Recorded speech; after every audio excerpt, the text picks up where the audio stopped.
La joie du Seigneur est notre force ce matin et c'est cette joie que nous partageons avec vous qui nous rejoignez, vous qui nous suivez, vous qui êtes fidèles à la parole éternelle, fidèles à ce déjeuner spirituel qui démarre ce matin. Un nouveau numéro pour vous, une matinale que vous connaissez, que vous aimez, que vous partagez avec nous tous les jours. Nous vous disons bienvenue, bienvenue à tous. Caribou, merci d'être là. Merci de partager ce moment, 1h30 de bonheur et de joie que le Seigneur donne et que le Seigneur met à notre disposition. Nous sommes très heureux de vous avoir et de vous savoir nombreux à partager ce temps. Et donc nous, c'est l'équipe technique, celle qui nous transporte jusque chez vous. Chancel Lombo, Popol Mutombo nous accompagne avec Eric Germain à la régie, nous accompagne jusque chez vous, la grande équipe Héros dans l'ombre. Et nous sommes avec le pasteur Anthony Kabengele qui nous accompagne cette semaine. Bonjour pasteur. Bonjour, maman Valentine. Je vois que ça va chez vous. Oui, Dieu fait grâce. Dieu fait grâce. Et la grâce du Seigneur abondante ce matin, nous lui sommes reconnaissants pour cela.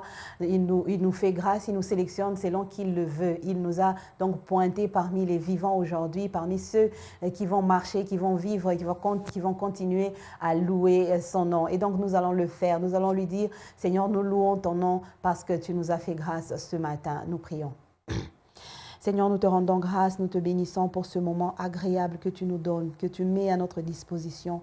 Nous sommes parmi les élus, nous sommes parmi les gracieux ce matin, oh Dieu, parce que tu nous as pointé du doigt. Tu as regardé dans notre direction et tu nous as laissé vivre ce matin pendant que certains sont en train de pleurer, pendant que certains sont en train de compter des morts, pendant que certains ne se sont pas réveillés, n'ont pas eu cette grâce ce matin de se tenir debout, d'être là, de te servir. Yahweh, tu as fait cette grâce à nous ici. Tu nous as compté du doigt et tu nous as laissé vivre. Merci pour ta grâce. Merci pour cette vie. Merci pour le souffle que tu nous donnes et merci pour cette émission que tu es en train de préparer toi-même pour quelqu'un ce matin.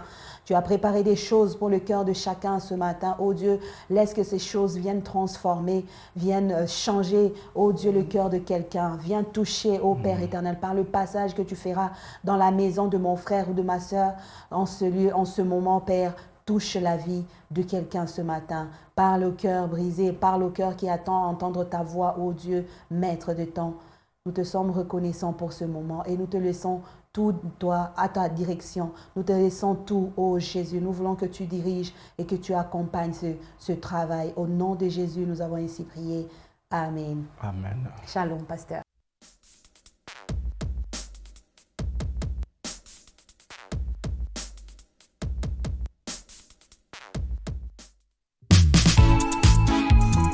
Il s'agit d'un vieil homme SDF qui passait ses jours dans la rue. Sans famille, il mendiait pour manger chaque jour, vu qu'il n'avait pas de travail. Un jour, en plein Harmattan, l'Harmattan est au Sahara et en Afrique centrale et de l'Ouest, un vent du nord-est, très chaud le jour et très froid la nuit. Il est aussi très sec et le plus souvent chargé de poussière. Alors que notre vieil homme dormait sur un banc public, une jeune femme très riche passait par là. Très triste de voir le vieux dans un tel état, elle s'approcha de lui, déposa une somme de 350 000 francs CFA près de sa tête et va se mettre en face de l'autre côté pour voir la réaction du vieux lorsqu'il verra cet argent. Après 1 heure, le vieux se réveille et voit l'argent. Il sursaute, il remercie Dieu pour ce don et va vite dans une boutique à côté pour acheter un drap, des couvertures, un oreiller, vu que c'est l'arrivée de ce vent froid, l'Harmattan. À sa sortie de la boutique, le vieux aperçoit une femme qui pleurait en marchant. Attiré par cette triste scène, le vieil homme s'approche de la dame et lui demande ce qui n'allait pas. La femme lui répond que son unique fils est sérieusement malade et qu'il lui faut 350 000 francs CFA pour le faire soigner. Le vieil homme, très touché par cette histoire, demande à la femme de l'attendre un moment. Il fait demi-tour, rentre dans la boutique, puis se fait rembourser ses achats. Il s'approche de la femme et lui tend les 350 000 francs CFA. La femme surprise lui demande où il a eu cet argent. L'homme lui répond qu'il est sans famille et qu'il s'est réveillé ce matin en voyant 350 000 francs CFA à côté de lui. Il ne savait pas qu'il l'avait mis là et pourquoi cet argent était arrivé là. Il avait juste acheté des pulls, des draps et un oreiller et des provisions pour la semaine. Mais maintenant, il sait que Dieu lui a fait un don de cet argent pour qu'à son tour, il sauve une vie. La femme, étonnée de voir ce geste, prend le vieil homme dans ses bras et lui dit « Dès aujourd'hui, tu viens vivre chez moi, car c'est moi qui a mis cet argent près de ta tête. Et malgré tes besoins, tu as voulu te sacrifier pour une personne que tu ne connais même pas. Je suis la femme d'un grand homme d'affaires et tu seras considéré comme mon père. » L'homme, à cause de son geste, quitte à la rue pour une villa qu'il n'avait jamais imaginée dans le plus beau de ses rêves. Mes amis, cette histoire me fait penser que personnellement, j'ai rencontré un homme riche qui s'est fait pauvre pour moi. Qu'il est venu dans ce monde froid et révolté pour venir nous sauver et nous donner une vie de paix et de joie abondante. Pour cela, il a quitté sa gloire et s'est fait homme, méprisé et abandonné des hommes, homme de douleur et habitué à la souffrance, semblable à celui dont on détourne le visage. Nous l'avons dédaigné, nous n'avons fait de lui aucun cas. Cependant, ce sont nos souffrances qu'il a portées, c'est de nos douleurs qu'il s'est chargé, et nous l'avons considéré comme puni, frappé de Dieu et humilié. Mais il était blessé pour nos péchés, brisé pour nos iniquités. Le châtiment qui nous donne la paix est tombé sur lui, et c'est par ses meurtrissures que nous sommes guéris. Oui, aujourd'hui, il te tend les bras et te demande de l'inviter dans ta vie, dans ton cœur. Reconnais ton péché et ton iniquité. Il a souffert pour toi sur la croix pour te pardonner. Reconnais-le comme ton Sauveur et Seigneur. Il t'aime. Il s'appelle Jésus-Christ. Retrouvez Un jour une histoire sur www.365histoire.com.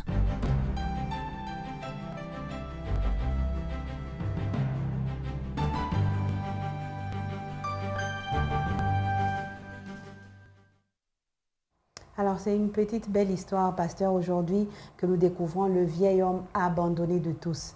Il était abandonné de tous, mais il avait un cœur qui n'était pas, un cœur qui se venge. Il pouvait dire, comme tout le monde m'a abandonné, je ne viendrai en aide à personne. Mais il n'a pas regardé ça, il a vu seulement l'amour qu'il y avait en lui. Et il se donnait, quand il avait de l'argent, quand il pouvait aider, il est parti au secours de quelqu'un qu'il ne connaissait même pas. C'est un peu l'image de Christ qui est venu au secours des pécheurs. Il ne pouvait même pas le faire, mais il l'a fait par amour. Cette histoire nous donne beaucoup de leçons. Hein, j'étais en train de réfléchir un peu à l'ingratitude de l'homme. Oui. L'ingratitude de l'homme. Deux fois, on est un peu ingrat quelque part. Je pars un peu plus loin que ce que l'auteur de l'histoire nous a expliqué en parlant de cet homme qui était riche. Hein, il fait allusion à l'argent. Oui. Mais la richesse n'est pas seulement l'argent. La richesse n'est pas seulement l'argent. Est-ce que nous n'avons pas aussi des choses à partager avec ce qui manque? Premièrement, d'abord, Christ nous a donné sa vie. Par amour, nous ne l'avons pas demandé. Et aujourd'hui, si nous pouvons avoir de la considération devant les hommes, c'est grâce à Christ. Oui. Si nous pouvons être respectables devant les hommes, c'est grâce à Christ. Oui. Quel que soit le ministère que l'on fait, quels que soient les dons du Saint-Esprit qu'on peut avoir. Parce qu'aujourd'hui, les gens commencent à s'enorgueillir des choses que Dieu les a données comme s'ils n'avaient pas reçu cela. Oui. Hein, c'est comme si c'était les fruits de leurs efforts. Et on oublie même de rendre grâce à Dieu, à Jésus-Christ, par rapport à ce qu'il nous a donné. Parce que tout ce que nous avons, c'est immérité. Oui. Cela vient de son plan et de son bon vouloir. Mais j'aimerais aussi parler dans nos relations en tant qu'hommes. Combien sont ceux, nous enlevons la richesse de l'argent. Combien sont ceux aujourd'hui, ils se retrouvent en train de travailler, mais c'est parce que quelqu'un avait corrigé leur CV. Oui. Juste le CV là, il avait l'intelligence, cette richesse-là de connaissances. Comment faire les correspondances administratives. Il a corrigé ce CV Aujourd'hui, tu as engagé quelque part. Mais on a oublié cette personne. Hein. Même quand la personne peut être dans les manques, et on s'en fout un peu. Oui, on a oublié le bien qu'il a fait. Non, on oublie. Parce que pour nous, le bien tellement que maman, les dieux de l'argent dans nos têtes, on pense que les richesses, c'est seulement l'argent. Non, non. On était dans un mariage, il y avait des problèmes, mais il y avait une personne qui nous a donné des bons conseils. On voulait abandonner. Mais cette richesse-là de la sagesse, est-ce que nous sommes reconnaissants par rapport à toutes ces personnes-là qui nous ont aidés dans notre vie, qui nous ont aidés? Avec cette histoire, nous voyons l'exemple qu'il a donné par rapport à Christ. C'est la seule personne que nous pouvons pas être ingrats. C'est à cause de lui que nous avons la vie éternelle. C'est à cause de lui que nous avons la révélation même de Dieu. C'est à cause de lui que nous pouvons prier. C'est à cause de lui que nous pouvons vivre des miracles et des prodiges. C'est à cause de lui, même dans la souffrance, on peut avoir la paix. Nous sommes déchargés de tous nos poids, nos fardeaux. Mais est-ce que nous sommes reconnaissants par rapport à ces dieux-là? Parfois, on est même menaçant. Dieu, pas qu'à Vous voyez un peu, la Bible dit qu'il a créé toutes choses. Toutes choses ont été créées par lui et pour lui. Hein. Mais on n'est même pas reconnaissant que si je suis homme et femme, c'est parce que lui a voulu que je sois, que j'existe. Vous voyez un peu ça. Mais on les menace même. Hein.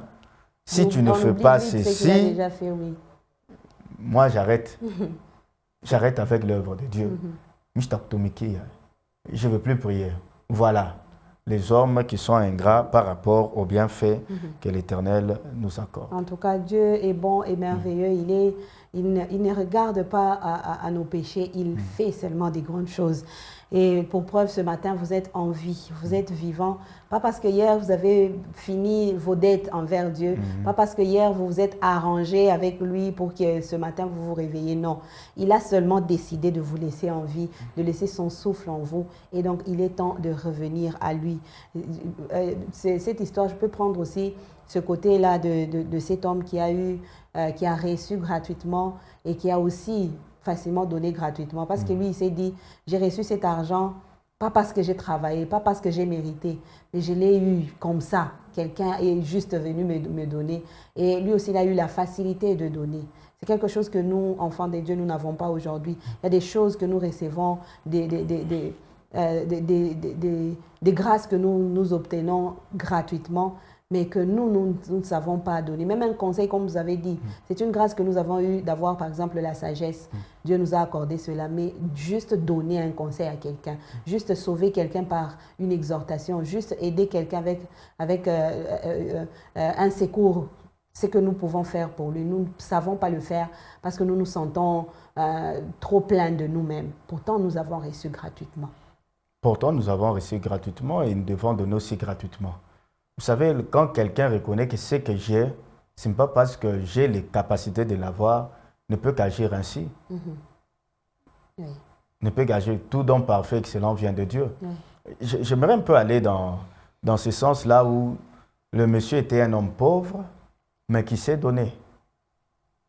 Cette histoire nous révèle encore une chose, que ce n'est pas parce qu'on n'a pas assez beaucoup de moyens financiers qu'on est excusé de ne pas aussi être social, de ne pas aussi être dans un département de libéralité. Oui. Vous savez, l'Église, les gens peuvent être dans un département de libéralité, mais ceux qui sont là, ils ont l'argent, ils cotisent, mais peuvent manquer juste des 100 francs pour payer quelque chose. Mais même le pauvre qui n'a rien là, il ne peut pas aussi manquer 50 francs, qui peut ajouter à l'argent dont on a besoin de pouvoir subvenir à un besoin. C'est pour dire que tout homme reçoit à son niveau, à sa dimension, et tout homme aussi peut offrir, faire des dons aussi à sa dimension. Les pauvres et les riches sont appelés à être des hommes et des femmes sociales, si ça se dit, ou sociables. Hein? Les gens qui exercent aussi la libéralité et qui font aussi des bons gestes. Et donc, on peut le faire. Si on a la volonté de donner, on a la volonté de partager. On nous a dit aujourd'hui, la richesse, ce n'est pas seulement l'argent que nous avons.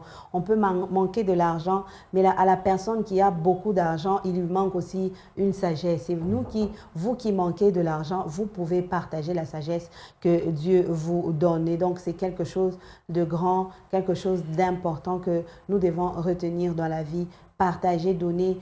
On nous a appris à être dispensateurs des diverses grâces, des grâces que nous avons reçues gratuitement. Nous n'allons pas faire payer aux autres pour les dispenser. Vous connaissez quelque chose, vous êtes expert en matière, en quelque chose que l'autre ne connaît pas, vous pouvez toujours partager. Et donc, on va y aller sur ce pain, mais avant cela, c'est comme un appel. C'est un appel qui a été fait, un appel au salut qui a été fait pour des gens qui doivent reconnaître ce que Jésus a fait. Des gens qui doivent reconnaître ce que le sacrifice de la croix, c'est qu'il a donné, il a tout donné pour que nous ayons la vie. Comme ce vieil homme a tout donné pour être dépouillé, pour que cette femme puisse sauver son enfant.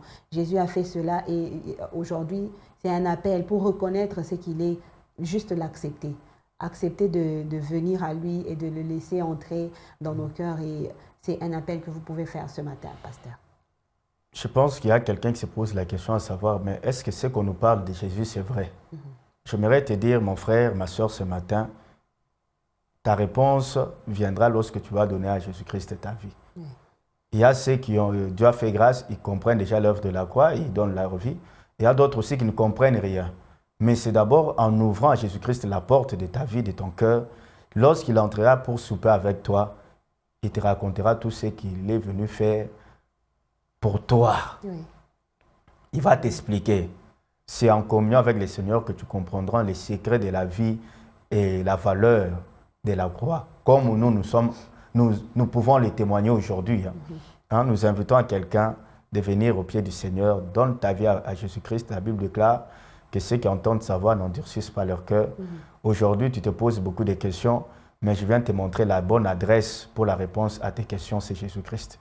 La vie sur cette terre a une limite, mais la vie que Jésus-Christ nous donne est sans limite. Amen. Lui qui est éternel veut que nous puissions vivre avec lui dans l'éternité. Et l'éternité ne peut pas se vivre en dehors de Jésus. Il n'y a point de salut en aucun autre nom. J'insiste. En aucun autre nom, même le nom que tu sais. Mais si ce n'est pas le nom de Jésus-Christ, malgré la religion que tu peux être et que tu as donné, soi-disant ta foi, d'abord ce n'est même pas la foi, parce que la foi vient que de ce qu'on entend, et de ce qu'on entend vient de la bonne évangile, vient de l'évangile, de la parole de Dieu. Voilà le chemin qui t'est montré, c'est Jésus-Christ. Amen. Pour terminer, je pourrais dire, comme David, mais de l'autre sens, j'ai été païen, je me suis converti, je suis devenu chrétien, je n'ai pas vu l'œuvre de la croix me décevoir. Et ce que la parole de Dieu dit, c'est vrai. Le bonheur, la paix et la joie et la vie ne se trouvent qu'en Jésus-Christ. Viens à Christ et tu auras la vie. Amen, amen. La vie est en Jésus et en Jésus seul. Il n'y a de salut en aucun autre nom.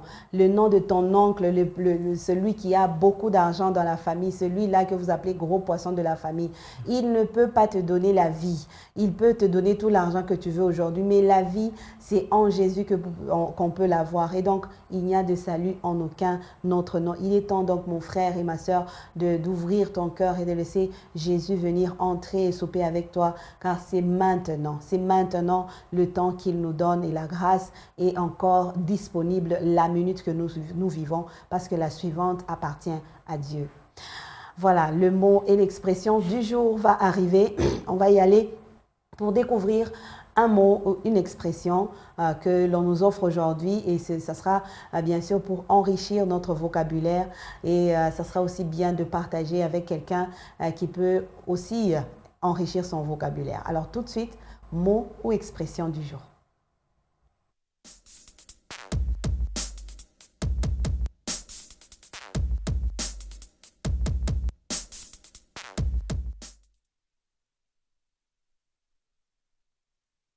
C'est une expression aujourd'hui, écraser le cou qui veut dire cacher quelque chose, ignorer, n'est pas insister, écraser le cou, casser ou cacher, je veux dire cacher quelque chose, ignorer n'est pas insister. Alors il a écrasé le cou, il a caché cette chose-là, il a écrasé le cou, hein, il a ignoré ce que je lui ai dit. Je lui ai parlé de Jésus, mais il a écrasé le cou. On peut dire ça comme ça? On peut dire, je pense que Dieu aussi écrase le cou. Oui. Nous pouvons prendre Deutéronome 29, qui dit ceci: les choses cachées sont à l'Éternel notre Dieu, Oui. les choses révélées sont à nous Oui. et à nos enfants, à perpétuité, afin que nous mettions en pratique toutes les paroles de cette loi. Écraser le cou. Oui. Vous savez qu'il y a aussi Dieu qui cache certaines choses, même si nous voulons insister, Oui. Il mais ne nous les révèle pas. il ne nous révèle pas. Pourquoi il ne révèle pas? Parce qu'il sait lui-même. Vous savez, lorsqu'on cherche a priori à connaître ce qui est caché, c'est là aussi il peut nous détruire. Nous détruire. Nous ne sommes pas appelés à connaître tout. Même dans le jardin d'Éden, nous avons vu que Dieu avait interdit à l'homme de ne pas manger. Oui. Il lui a dit, tu ne mangeras pas l'arbre qui donne la connaissance du bien et du mal. Mais Ève a voulu savoir aller pourquoi en Dieu profondeur. les a interdits de ne pas manger. Mais quand même, Dieu avait dit, si tu manges, tu vas faire quoi? Vous mourrez. Mais Et le pourquoi? lui, non, mais est-ce que c'est suffisant, cette raison? La raison, c'est que la raison est suffisante. Elle a cherché à connaître. Et quand nous voulons, a priori, à chercher à connaître tout, même ce qui est caché, nous pouvons nous exposer nous-mêmes à des dangers, à des problèmes. Oui. Laissons celui qui a la connaissance de la chose qui cache, laissons-lui aussi la priorité. La priorité et ses droits lui-même de s'en décider. Oui. Quand est-ce qu'il va nous révéler la chose qui fait passer en silence ou qui nous cache et qui cherche que nous puissions connaître avec le temps. Alors, laissons Dieu écraser les coups quand il le veut et il nous révèle quand il le veut. Mais il y a aussi des choses qui doivent être partagées, autour desquelles on doit partager en tant qu'enfant de Dieu.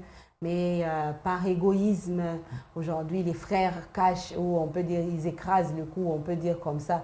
Donc, tu as des choses à partager. Tu sais que ton frère est sur la mauvaise voie, ton frère est dans le mal, dans le péché. Tu peux lui partager la parole, tu peux lui dire que c'est mal ce qu'il fait, mais tu écrases le cou. Dans ce domaine, nous avons besoin du Saint-Esprit. Dans ce domaine, nous avons besoin du Saint-Esprit. Parce que c'est le Saint-Esprit qui nous donne cette sagesse à bien nous comporter, n'est-ce pas? Et à ouvrir la bouche au bon moment qu'il faut. Oui.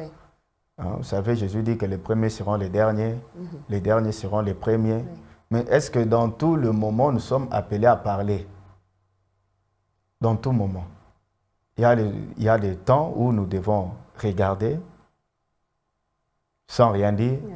Et il y a aussi les temps que nous devons parler. Mais avec la question que vous avez dite, c'est Paul qui dit à Timothée que le temps soit favorable ou défavorable, parle, prêche, répond, exhorte. Pour nous les chrétiens, nous sommes dans les derniers temps et la Bible nous demande de racheter les temps car les jours sont mauvais. Lorsque nous voyons une personne qui est en train de se méconduire, qui n'est pas dans le voie du Seigneur ou bien qui est dans le voie du Seigneur en train de sortir dans les bonnes voies, nous sommes appelés à lui parler parce que nous sommes la lumière du monde. Oui. Nous sommes appelés à l'exhorter, à l'interpeller, à pouvoir lui donner des bons conseils parce que nous sommes le petit Christ que Jésus-Christ a laissé dans ce monde pour faire la mission qu'il nous a accordée, qui est sa même mission. C'est quelle mission? De ne pas laisser les hommes et les femmes périr dans le péché. Sauver les âmes. Et nous sommes appelés, lorsque nous avons une vérité, nous avons la connaissance et la parole de Dieu, nous voyons quelqu'un aller tomber dans le puits. Vous savez, on ne peut pas dire que comme quelqu'un pêche, nous allons garder silence. Non, le péché mène à la mort. Déjà, celui qui commet le péché, c'est quelqu'un qui est en train de tomber, s'enfoncer dans le puits. Et lorsque nous venons apporter la parole de Dieu, ça signifie que nous venons étendre notre main pour que nous puissions le faire sortir dans les dangers et dans ce puits qu'il est en train de se jeter. Alors, nous sommes appelés à ne pas écraser le cou, parce qu'avec cette expression, nous pouvons l'utiliser dans deux sens. Hein, dans les deux sens. Et dans l'autre sens, nous ne sommes pas appelés à ignorer les hommes et les femmes qui vont tout droit vers la mort dans les ténèbres. On doit ne pas ignorer, s'il faut insister, on insiste parce qu'écraser les coups, c'est éviter d'insister, ne pas insister sur quelque chose. Mais quand il s'agit de l'évangile, prêcher l'évangile, remettre l'autre dans le bon chemin, insistant pour sauver une âme, parce que c'est cela que la parole nous recommande. Insistant s'il faut sauver une âme, dire que ça c'est mal, mon frère, il faut arrêter. Il faut le dire avec insistance, même si c'est l'homme à la maison, avec sagesse, il faut le dire. La femme à la maison, il faut le lui dire avec insistance, avec beaucoup de sagesse, de respect et tout ça, avec beaucoup d'amour, mais vous le dites avec insistance. S'il faut sauver son âme, il faut le faire, ne pas écraser le coude. Je voulais juste ajouter quelque chose. Vous voyez, l'expression n'est pas un verset biblique. Oui. Ça émane de la sagesse humaine. Oui. C'est là que nous avons voulu être équilibrés. Pour que quelqu'un ne dise pas, nous avons entendu, on a dit il faut garder, il faut couper ma, il faut, non. C'est là que nous avons imploré toujours d'être attachés au Saint-Esprit. C'est celui qui nous conduit dans toute vérité et qui nous révèle toutes choses et qui nous coordonne tout ce que nous devons faire. Soyons attachés à l'Esprit. C'est une expression humaine qui n'émane pas d'un verset biblique ou de Dieu lui-même, mais avec ce que les hommes, tout ce qui vient de l'humain n'est pas mauvais. Oui. Alors nous sommes toujours aussi appelés à nous attacher à l'esprit. Alors, attachons-nous à l'esprit et utilisons à bon escient cette expression écraser le cou, cacher quelque chose, écraser le cou, ignorer quelque chose, écraser le cou, n'est pas insister. Ce qui est bon dans un cas et ce qui est mauvais aussi dans l'autre cas. On peut ou ne pas écraser le cou selon le besoin qui se présente. Et quand le Seigneur lui-même, Dieu lui-même décide d'écraser le cou quand il le veut, il évite de nous dire des choses. On n'est pas là pour insister et dire, Seigneur, on lui pose des conditions. Comme on y est chez toi, on y révélait tout. Famille, comme cette femme, quelqu'un nous a dit, une femme qui disait, Nzambe soko pesinga libala te, en tout cas ozanginga, Nzambe ozangote yondo ozanga Nzambe, puisque c'est nous qui avons besoin de Dieu, c'est nous qui dépendons de Dieu, c'est lui le Créateur et nous dépendons de lui. Restez attachés à lui, c'est là que nous trouvons la vie. Alors, nous disons merci à ceux qui nous rejoignent. Nous allons lire quelques messages en passant. Bonjour la famille, j'ai une question très capitale pour vous. Donc, j'ai une question très capitale pour vous. Par quoi un chrétien peut-il savoir que sa vie est dirigée par Dieu? Si Dieu ne nous parle pas, comment pouvons-nous savoir qu'il est avec nous? C'est le frère Valentin Kambi depuis Golfe Malé, en tout cas mon nom. Bonjour et bienvenue frère Valentin Kambi depuis Golfe Malé. Il demande, il dit, par quoi un chrétien peut-il savoir que sa vie est dirigée par Dieu? Et si Dieu ne nous parle pas, comment pouvons-nous savoir qu'il est avec nous? Nous prenons cette question, ou ces deux questions, je veux dire deux questions en un, nous les réservons pour le vendredi, pasteur, le jour de la question de la semaine, à moins que vous vouliez répondre tout de suite. Nous pouvons répondre. Oui. Par quoi nous pouvons savoir que notre vie est dirigé par Dieu? Par quoi un chrétien peut-il savoir que sa vie est dirigée par Dieu? Un chrétien peut savoir que sa vie est dirigée par Dieu. Il parle bien d'un chrétien. Un chrétien, oui. Un chrétien peut savoir que sa vie est dirigée par Dieu que quand il marche par la parole de Dieu. Parce que c'est la parole de Dieu qui fait marcher les chrétiens. Lui-même va le savoir. Il va le savoir parce que Dieu a donné un moyen par lequel il fait marcher les chrétiens. Oui. C'est sa parole. Vous voyez les pieds. C'est la Bible, la parole de Dieu, c'est comme les pieds qui fait marcher les chrétiens. Ça signifie qu'un chrétien ne peut que savoir si sa vie... Oui ou non, il marche avec Christ. Parole, oui. Parce que le frère parle d'un chrétien dans la question. Oui. La deuxième, c'est... Si Dieu ne nous parle pas, comment pouvons-nous savoir qu'il est avec nous? Dieu nous parle. Dieu ne peut pas être Dieu sans parler parce qu'il n'est pas un statue ou une statuette. Notre Dieu n'est pas comparable à d'autres dieux, il n'est pas muet, il a fait la bouche et l'oreille et il parle et il nous parle par sa parole. Il peut nous parler par d'autres moyens, les songes, comme il dit dans le Job, Dieu parle tantôt d'une manière, tantôt d'une autre, mais la meilleure façon qu'il parle à tout le monde, premièrement, même aux païens, c'est à travers de sa parole. Oui. C'est à travers de sa parole. Et l'homme ne peut que marcher par la parole de Dieu parce que c'est le seul moyen que Dieu lui a donné comme moyen de transport pour marcher. C'est la parole de Dieu. Alors pour cet homme qui ne connaît pas encore, qui ne connaît pas encore Dieu, qui a besoin de savoir si nous sommes avec Dieu, s'il est avec Dieu, si Dieu lui parle, qui ne lit pas la Bible, est-ce que c'est possible de savoir quand Dieu lui parle? Parce que si je vois par exemple Abraham qui n'était pas sur la voie de Dieu, mais Dieu lui a parlé par une voix audible exactement, et puis il a su que là c'est Dieu qui a parlé. Mais pour un chrétien, pour un homme qui ne connaît pas Dieu, est-ce qu'il peut dire aussi que Dieu lui a parlé? Parce qu'il n'ouvre pas la Bible, il ne lit pas la parole. Par quel moyen Dieu peut lui parler? D'abord, sa question est complexe. Quand il dit parler, signifie quoi? Bon. Premièrement, vous voyez, peut-être il veut dire que Dieu nous donne des instructions. Parler, est-ce que Dieu peut parler aux hommes par la nature pour dire qu'il est là? Tout ce qu'il a créé. Oui. Prouve que Dieu est là. Dieu veut parler à l'homme. Même l'homme qui veut ignorer, qui dit que je suis un athée, Dieu n'existe pas. Dieu veut nous parler par la nature en disant j'existe parce que tout ce qui existe, c'est moi qui l'ai fait. Il y a quelqu'un qui a fait ces choses, toutes ces créatures-là. Alors Dieu parle par sa création, Dieu parle à travers sa parole. En tout cas, le Seigneur...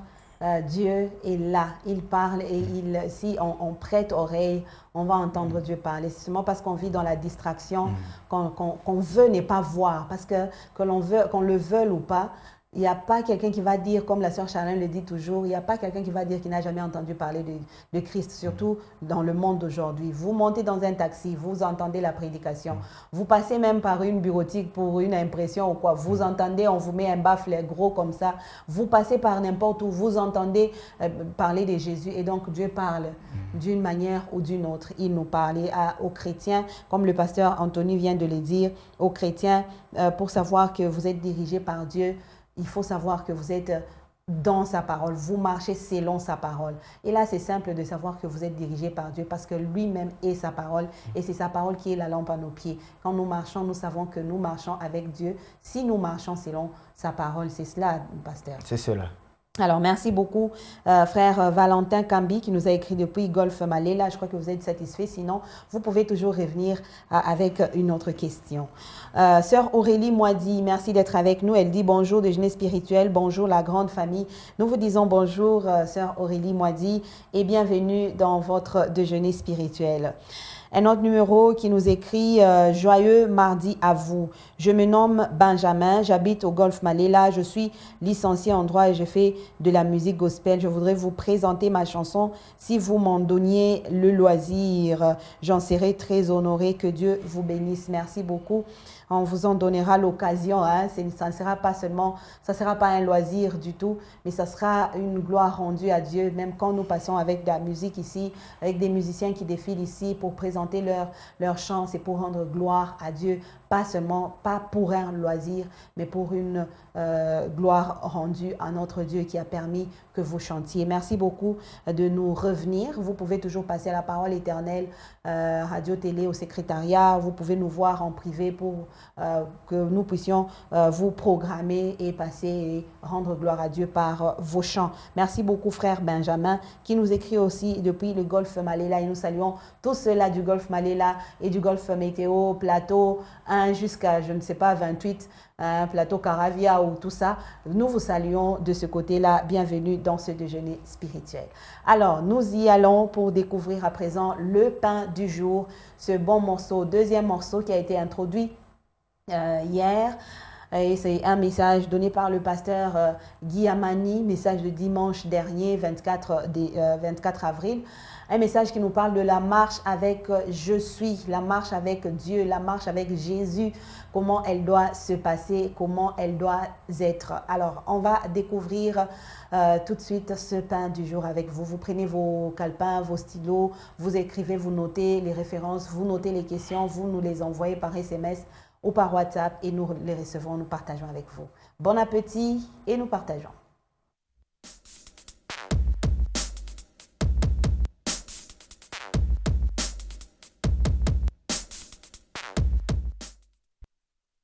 Est individuel, pasteur. On a dit de dire aux voisins, alors on se le dit. Le salut est individuel. Voilà, et le salut, il est individuel. On nous signale aujourd'hui, il ne faut pas dire que oh, la Bible dit le salut est individuel. Ce n'est pas un verset biblique. Mais c'est un adage qui a tout son sens, surtout pour accompagner ce message de la marche avec « je suis ». Alors, on nous exhorte de passer du « nous » au « je ». Il faudra sortir du lot, sortir de la masse pour vivre l'intimité avec Christ en marchant avec lui, savoir pourquoi, ce pourquoi on le suit. Vous savez, dans cet extrait, le pasteur a parlé de beaucoup de choses que j'ai retenues. Mais le point central, c'est l'attitude. Nous nous approchons de Christ dans quelle attitude? Oui. Quitter le nous dans le je. Parce que Dieu ne veut pas d'abord du nous, mais il veut de je. Il est venu pour mourir pour tout un chacun de nous individuellement. Il veut vivre la relation personnelle avec tout un chacun de nous. Il veut que tout un chacun de nous puisse l'expérimenter et le connaître comme il est Dieu. Il veut être un Dieu de tout un chacun, oui. Non pas un Dieu des autres, de tout le monde. De tout le monde, non, de tout le monde. Le pasteur a parlé de l'escroquerie, si je peux dire spirituelle. Et c'est vrai, la foule, hein. Nous en avons vu. Les gens disent, moi j'ai pris à la borne parce que le temple est beau. Mais il vient, que l'on prêche pas, ça ne le concerne pas. Le problème c'est que il prie dans un temple parce que c'est beau. Mais il ne vient pas chercher les dieux de la borne, les dieux, les enseignements qu'on donne à la borne.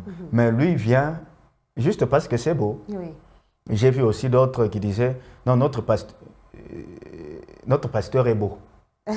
Oui, il vient à l'église parce que notre pasteur est beau et il s'habille bien. Alors il prie là. Il est présentable. Le pasteur a donné beaucoup d'exemples, ceux qui viennent pour le travail. Mais ils ne suivent pas Christ. Ils suivent des avantages qui sont tout autour de Christ. Mais Christ ne les intéresse pas. Oui. C'est dans cet exemple. Oui. Et il donne le verset qui dit personne ne peut être mon disciple si il ne m'aime pas plus que son père, sa mère, plus que son travail, plus que les enfants qui cherchent à avoir. Tu n'as pas des enfants. Hein? Tu viens à l'église pourquoi? C'est là que vous voyez quelqu'un, une femme, un homme qui n'a pas d'enfants, elle vient à l'église pour avoir des enfants, mais elle ne vient pas à l'église pour être transformée. Oui. Vous voyez un peu ça. Quelqu'un qui a besoin du travail, a besoin du travail, il vient à l'église, il suit Jésus pour le travail, mais il ne vient pas vers Christ pour que sa personne soit transformée. Comportement, caractère. Ce sont des gens, des personnes, lorsque Jésus-Christ leur donne ces choses, il n'y a pas de changement dans leur vie. Ils sont purement comme des païens. Vous allez le voir, quelqu'un qui est chrétien, mais tribaliste, raciste, haineux, calomniateur, quelqu'un qui pose des querelles. Mais est-ce que c'est ça même que Christ est venu? Oui. Toutes ces choses sont le péché. Jésus-Christ est venu dans ce monde pour que nos vies soient transformées, que l'image et la ressemblance de Dieu puissent se manifester en nous. Oui. Jésus-Christ n'est pas venu premièrement pour résoudre les problèmes sociaux des hommes. Jésus est venu premièrement dans le monde pour résoudre les problèmes du péché. Oui. Un point et un trait. Et les autres choses là, viennent par sur quoi? Il dit rechercher premièrement le royaume et la justice, faire la volonté de Dieu et tout ce vont vous donner. Mais les gens ne savent pas pourquoi ils suivent Jésus. Mais Jésus, lui, n'est pas distrait. Le pasteur a donné l'exemple de Pierre, cette femme qui avait la peur des sangs, qui est aussi dans la foule, qui est venue toucher Jésus. Mais Jésus, quand même, lui sait. Il savait que cette femme a de bonnes intentions. Elle connaît qui je suis. Oui. Elle sait que je suis celui qui peut guérir sa maladie. Il n'y a point d'autre. Hakuna nini Michi. C'est comment on dit en Swahili là? Michi. Michi, hein? Hakuna Michi. Mais mimi niko propriétaire wa Michi eule. Hein? Mina pima Michi haiwezi mais propriétaire wa ma Michi. Propriétaire wa Michi anafanya. Yeule. Elle savait. Et Jésus ne l'a pas interdit. C'est par cet exemple veut nous dire ceci. Ceux qui s'approchent réellement dans la foule avec de bonnes intentions à Christ, Christ se retournera vers eux. Amen. Mais ceux qui s'approchent dans la foule avec les mauvaises intentions, Jésus-Christ va les ignorer. Il va les ignorer.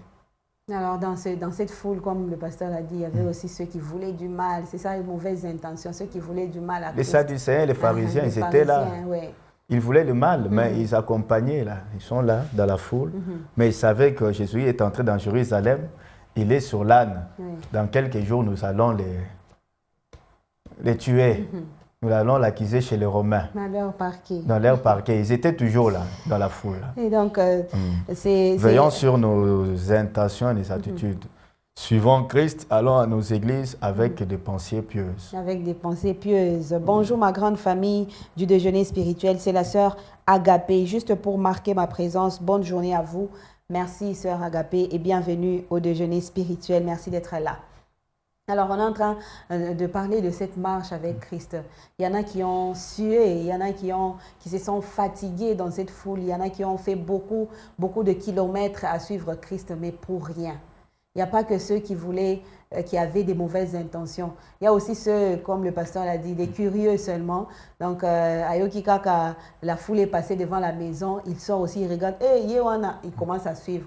Mais pourquoi? Il ne sait rien. Ce sont des gens qui passent leur temps. C'est un peu comme aujourd'hui, les gens qui passent leur temps à l'église, qui viennent à l'église pour rien, qui viennent seulement parce qu'on prie à la borne, on prie à la parole éternelle. Notre église est jolie, le temple est beau, comme vous avez dit, mais qui viennent pour rien, qui n'attendent rien. Et ce jour-là, je ne sais pas quand Christ reviendra, ça sera quel sort pour eux. Ceux qui sont là juste comme ça, parce que bon, je prie ici, c'est là que je vais tous les dimanches. Mais pour rien. Déjà, vous avez bien conclu. Quel sera leur sort? Tu suis Jésus-Christ pour rien, tu n'auras rien. Si tu le suis pour rien, tu auras aussi rien. Il va aussi te donner rien. Parce que tu le suis pour rien. Si tu le suis pour quelque chose, il te donnera aussi quelque chose. Parce que tu le suis aussi pour quelque chose que toi-même tu as aussi défini. Et aussi pour ce qu'il a défini. Bon, je vous le dis, d'abord, suivons Jésus-Christ pour ce qu'il a défini. C'est là où il sera aussi dans les choses que nous définissons. Quand je dis définition, ça signifie que les choses que nous avons besoin, n'est-ce pas? Oui. Alors, il y a des besoins. Comme ce message que je suis en train de lire, il est tellement long. Je vais essayer de lire. Ce frère a appelé, il a envoyé un message, il a commencé à appeler, donc il insiste. Je me disais que c'est un message, là on peut le lire après, mais c'est important. Il dit, bonjour, c'est frère Gloire. Depuis quelque part. Je vous écris pour demander, est-ce que si on changeait d'église par circonstance, c'est un péché? Parce que ma fiancée, avec ma fiancée, on va se marier. Elle veut changer d'église parce que son église n'est pas jolie pour l'image des photos du mariage. Et si on changeait dans cette circonstance, est-ce que cela est un péché? Donc, comme vous avez dit, c'est un exemple que vous avez donné ici, quelqu'un qui prie ici parce que le pasteur s'habille bien, quelqu'un qui prie avec nous parce que notre temple est joli. Lui, c'est qu'il veut se marier à une femme qui se dit non, parce qu'il faut aller se marier dans l'église de la femme, le temple n'est pas beau. Alors, pour la circonstance, ils peuvent venir à la borne parce que le temple est beau, ils se marient là-bas, ils commencent à prier là-bas pour... à partir du mariage, c'est pour la circonstance. Est-ce que dans ce cas, ils sont dans le mal ou est-ce que c'est bien? Je vais répondre dans deux volets, premièrement. Vous savez, les premiers temples que Salomon a construits pour l'Éternel étaient comment? C'était très beau. Il y avait de l'or, il y avait ceci.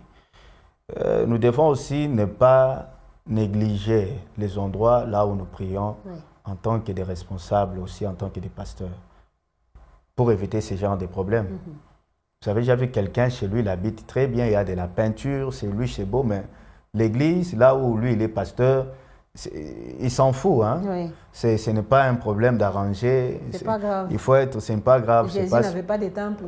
Voilà voilà d'abord les circonstances. Non. Même Dieu avait demandé qu'on amène de l'or, des choses pour embellir les temples. Mais ce n'est pas assez aussi important dans quel sens. Combien aussi on fait des mariages là où c'était beau. Aujourd'hui, c'en est où? C'est ça. Nous ne vivons pas pour les photos et pour les gens. Nous vivons d'abord pour Dieu. C'est Dieu qui a voulu, en tant que sœur, que les frères, là où ils prient, là où les frères qui t'ont demandé la main, là où ils prient, c'est Dieu aussi qui l'avait touché pour qu'il vienne vers toi. Oui. Comment aussi tu vas négliger les dieux qui a appelé cet homme-là à t'épouser en disant que non, ce n'est pas bon. Oui. Non, non, non, non. Ah, il faut un peu aussi enlever de la chair. Il faut enlever la chair, l'image. La meilleure image pour ces jours-là, c'est celle que cet homme est en train de t'honorer devant toute l'Église et devant toutes les deux familles, devant les amis, quelle que soit la couleur de l'Église. C'est là que j'ai dit, il faut être aussi, je devais répondre dans les deux volets, arrangeant aussi les milieux de nos temples, comme nous arrangeons nos maisons, nos salons, nos temples, nous voulons que ce soit présentable, que la maison de l'Éternel aussi soit présentable. Il n'y a rien de la chair dedans. Arranger les temples, faire un beau temple, ça n'a rien à voir de la charnel. Non, non, non, non. C'est aussi une façon d'adorer Dieu. D'adorer Dieu. Parce que même quand on nous révèle dans l'Apocalypse les trônes de l'Éternel, c'est beau, hein? C'est très beau. Mais comment nous aussi nous ne pouvons pas faire ce qui est beau pour notre Père? Alors ça, c'est un pasteur qui fait appel aux autres pasteurs. Vous qui avez l'appel, vous qui avez l'appel au ministère, donnez aussi ce qui est de plus beau pour le Seigneur, la maison où réside le nom de l'Éternel, comme on le dit dans Chronique. Ça doit être une maison qui a tout ce qu'il y a de meilleur, qui a tout ce qu'il y a de cher, et s'investir dans cela, c'est aussi bien. Mais ce n'est pas non plus une raison qui poussera une sœur ou un frère à fuir le temple, à fuir la maison dans laquelle le Seigneur l'a mis pour aller ailleurs, parce que ça n'a pas de beauté, ça n'a pas d'éclat et ça ne sera pas joli sur les photos. Ça, c'est ça qui est charnel, au fait, pasteur. On peut dire que c'est ça qui est charnel quand on se dit que les visiteurs que je vais appeler peut-être de mon travail, ils sont des gens haut placés. Quand ils verront mon église, ils diront quoi? Mais là, c'est le Seigneur qui t'a mis là. Pour l'instant, on fait là où on part pour la circonstance. C'est cela le problème. Je ne sais pas si quelqu'un va me comprendre ce matin, mais dans les deux sens. Et celui qui a aussi l'Église, qui la néglige, il est aussi charnel. Mettre de la belle peinture comme dans cette studio, ça coûte combien? Les seaux là de 20 litres, il y en a même de 40 000 francs. Appelle quelqu'un qui sait faire la décoration, même si tu n'as pas tout ce qu'il faut faire. Mais une bonne peinture rend les temples beaux. Alors si on ne veut pas aussi les faire, c'est aussi charnel, parce que le mot même beau vient de Dieu aussi. C'est spirituel, comment on ne peut pas aimer, négliger les temples de l'Éternel. Aussi n'est pas dans le cas aussi de la sœur qui refuse de... ce n'est pas beau, c'est aussi charnel. Ce n'est pas présentable, non. Ce qui est présentable, c'est ce que Dieu te donne. Présente d'abord les mariages. Dieu m'a honoré, que les mariages soient honorés de tous. Ce n'est pas les photos, les belles couleurs des photos qui feront que tu aies un bon mariage, que Dieu te donne une bonne femme ou un bel homme. Non, non. Tu peux être là où il y a la bonne décor, mais dans ce que tu fais là, ce n'est pas Dieu qui est. Ce n'est même pas Dieu qui vous a unis, c'est la chair. Alors, soyons spirituels dans tout ce que nous faisons et soyons aussi équilibrés. Que la sœur, si nous avons besoin de conseiller aux frères, que la sœur puisse aussi se sacrifier au nom de l'amour, qui passe dans l'église de cet homme qu'il a honoré, qu'il honore aussi, quel que soit le cadre, et que tout se passe bien. En tout cas, c'est très important. Merci pour cet apport, pasteur. Alors, on va aller aujourd'hui de question en question, parce qu'il y a une autre question. Le frère Valentin qui revient, je ne sais pas si on va répondre tout de suite. Le frère Valentin Kambi qui revient, il nous écrit depuis Golfe Malela. Il dit, je reviens avec une autre question. Est-il possible de participer à la Sainte Seine sans être baptisé? On est toujours dans la fièvre, encore dans la fièvre de la Pâque et tout ça. Et avant qu'on arrive à la Pentecôte, peut-être qu'on saura se dire si oui ou non quelqu'un qui n'a pas été baptisé peut manger la Sainte Seine. Est-il possible? Je pense qu'on m'a aussi posé cette question à l'église. Ok. Nous allons répondre comme ça. Parce qu'ils cherchent des versets bibliques, il est dit. C'est ça la majorité. Est-ce qu'il y a un verset biblique qui dit, qui appuie cela pour prendre la Sainte Seine? Il faut être trempé dans l'eau. Je réponds par ceci. Même s'il n'y a pas un verset biblique, mais on l'a instauré ainsi. Pourquoi? Vous savez, le corps de Christ n'est pas à prendre va que va, et comme on prenait du jus et du pain ou bien le lait. Non, non, non, non, non. La table du Seigneur est sacrée. Et qui doivent prendre la Sainte Seine? c'est ceux qui ont témoigné, qui ont reçu Jésus-Christ réellement comme Seigneur et Sauveur. Témoigner, ça signifie quoi? Ils sont passés par les eaux de baptême où ils ont prouvé à tout le monde et témoigné au vu de tous que nous sommes morts. Aujourd'hui, je suis mort et ressuscité avec Christ. Vous voyez un peu ça? C'est aussi, ce n'est pas mauvais quand l'Église a instauré cela. C'est dans le sens d'amener tout le monde au sens des responsabilités, de pouvoir considérer Christ dans leur vie et de l'adorer. On ne prend pas la table du Seigneur, vaille que vaille. Il faut en être digne. Digne d'abord d'être parmi ceux qui ont reçu Jésus-Christ réellement comme Seigneur et Sauveur. Mais est-ce qu'il peut y avoir une circonstance particulière qui fait que l'homme de Dieu demande à quelqu'un de prendre la Sainte Seine sans être baptisé pour une certaine circonstance? Quelle circonstance? Par exemple, je ne sais pas, par exemple la maladie, ça je suppose. Quand tu es malade, prends et que le Seigneur te guérisse, mais sans passer par les eaux. Je sais que le moyen pour guérir les malades, la Bible a dit, ils imposeront les mains aux malades et les malades seront guéris. Bien sûr que c'est dans la souveraineté de Dieu, par la Sainte Seine, les gens peuvent prendre la table du Seigneur, être guéris des maladies, être délivrés des possessions, des liens. Mais le moyen que Dieu a donné pour guérir les malades, c'est imposer les mains. Quand il y a des anciens, on envoie les anciens, ils les oignent d'huile, ils prient pour eux et ils seront guéris. On n'a pas fait de la Sainte Seine comme un moyen primordial qu'on doit passer par la Sainte Seine pour commencer de donner aux malades. Non, non. Le moyen que la Bible donne premièrement, c'est celle d'imposer les mains aux malades. Oui. Donc pour la Sainte Seine, il faut passer par les eaux du baptême. Il faut passer par les eaux de baptême, être sûr qu'on a reçu Jésus-Christ comme Seigneur et Sauveur. On doit être parmi ceux qui ont prouvé au monde, aux familles, aux amis, à l'Église, que moi, j'ai pris la résurrection de suivre Jésus et être son disciple. Oui. Ce sont ceux donc qui sont passés par ces eaux de baptême qui peuvent prendre la Sainte Seine. La Sainte Seine. Frère Valentin Kambi, j'espère que vous êtes satisfait de la réponse et cette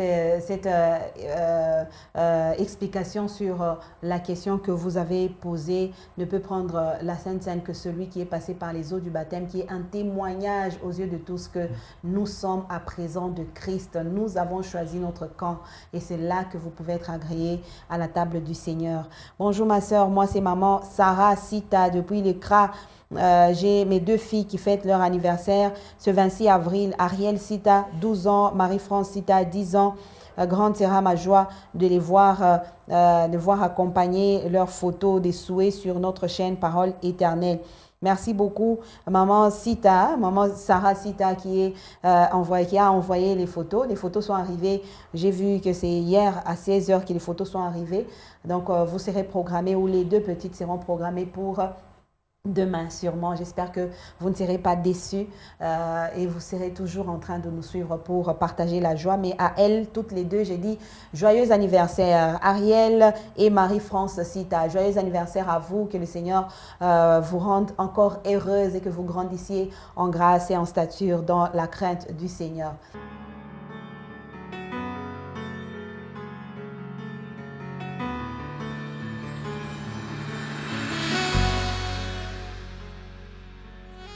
Deux Chroniques 20, verset 3, qui dit ceci. Dans sa frayeur, Josaphat se disposa à chercher l'Éternel et il publia un jeûne pour tout Juda. Voilà notre verset du jour pour aujourd'hui. On peut le relire. Hein? Nous pouvons relire, c'est dans 2 Chroniques, dans le livre des 2 Chroniques, le chapitre 20, verset 3. Dans sa frayeur, Josaphat se disposa à chercher l'Éternel et il publia un jeûne pour tout Juda. Nous sommes appelés à méditer sur ces versets, à les lire et comprendre. Comme Alors, comme on le fait tous les jours, Oui, lisons et comprenons, méditons sur la parole du Seigneur. 2 Chroniques chapitre 20, le verset 3, verset du jour, et 2 Chroniques 19, 20, 21. Pour nous qui lisons et qui continuons à lire la parole du Seigneur, ne nous lassons pas. Et pour vous qui n'avez pas encore commencé à lire, rejoignez-nous. Merci d'être là et merci surtout de finir avec nous pour ceux qui arrivent à peine. Merci de finir avec nous ce déjeuner spirituel. Nous disons déjà d'avance joyeux anniversaire à Angela Kamambo qui fête son anniversaire demain. Et donc, on finit par là. On se dit merci beaucoup à vous, Pasteur Anthony, d'être là. Aujourd'hui, j'ai été bénie avec beaucoup de pasteurs. Merci aussi à vous, Pasteur. Merci aussi à toi. Je suis ravi d'être sur ce plateau avec Pasteur Anthony. Oui. Et j'ai béni Dieu. Depuis qu'il est arrivé du côté Kisanga, ça bouge. Oui. Et laisse que l'onction évangélique soit avec lui. Amen. Amen. Amen. Merci à vous, pasteur, et merci à vous, pasteur. Merci à tous ceux-là qui nous ont suivis, tous ceux-là qui nous ont écrit aujourd'hui beaucoup de messages, et merci à tous ceux-là qui ont facilité ce transport jusque dans les maisons de chacun de nous. Nous parlons des techniciens jusque dans les maisons de chacun de vous. C'est eux qui ont facilité ce transport jusque chez vous. Nous vous disons que le Seigneur reste votre bannière, qui reste élevée dans votre vie et que vos robes soient gardées blanches. On se retrouve demain à 8h juste pour continuer à Kopanzaye Susango. En tout cas, on se dit au revoir et à demain.